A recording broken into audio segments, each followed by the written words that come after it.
A familiar face for many shoppers at the Riverchase Galleria has died, and although Ronald Freeze seemed to have lived a private life, his impact is still being felt tonight. Your reporter Brady Talbert has more on the life of Mr. Freeze, the iconic mall walker. And Brady, some folks in Hoover want to make sure that he receives a proper burial.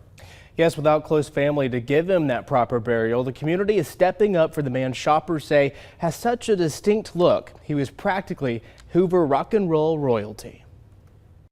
If you said the Galleria Elvis, everybody knew who you were talking about. A lot of shoppers walk the Riverchase Galleria each and every day, but for Trish Garman, one face stood out among the rest. If you ever saw Mr. Freeze, he had these super dark jet black Elvis sideburns. He would always have his hair dyed jet black. His eyebrows were kind of drawn on, but jet black. But the sideburns, I think, stuck out more than anything. Ronald Freeze was well known at the Hoover Mall, an avid walker who seemed to know the layout pretty well. Traipsing the Galleria, you never saw him doing anything else. While little is known about Freeze's personal life, Garman says he had a lively spirit, and she later found out he served in the Army.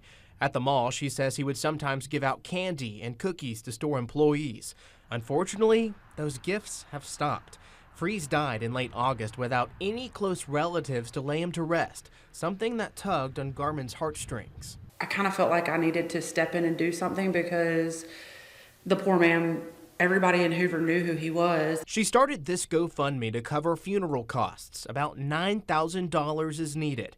Thankfully, more than 100 people have already made a donation, and Garman says Curry Jefferson Funeral Home is providing a casket, a plot, and a vault. While she hopes others open their hearts, she says kindness costs nothing.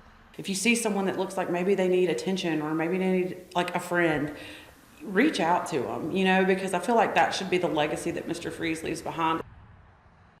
We all certainly make an impact in this world. Once all the money has been raised, they will set a funeral date. They are happy to accept flower donations for his gravesite or even a headstone if you have a way of giving them one. I have a link to that GoFundMe on the WBRC News app. Steve and Brittany.